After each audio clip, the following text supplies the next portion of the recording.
Bħala parti mill-istrateġija tagħha li ssir il-linja tal-ajru tal-Mediterran, tard il-ħamis filgħaxija wasal f'Malta id-9 ajruplan li se jingħaqad mal-flotta tal-Air Malta.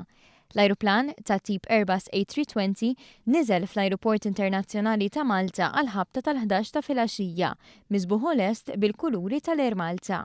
Dan wara operazzjoni komplessa f'Abu Dhabi fejn l-ajruplan inżebaħ bil-kuluri u diżinni li ffurmaw il-libsa familjari tal-Air Malta. Dan huwa ajruplan modern li se jassigura li l-Air Malta tkun tista' tlaħħaq mad-domanda b'saħħitha li se jkollna fix-xhur li ġejjin.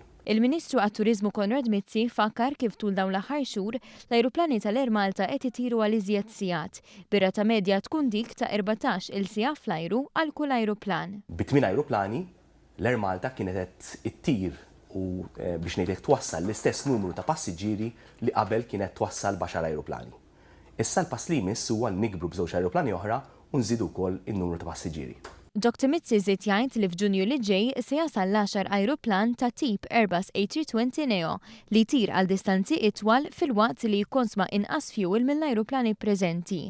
Iċ-Chairman tal-Air Malta Charles Manjon qal li dan l-ajruplan se jagħti aktar flessibilità lill-Air Malta biex topera kemm dawn ir-rotot u kif ukoll il fuq minn 4,000 titjira addizzjonali li qed tippjana li topera din is-sena.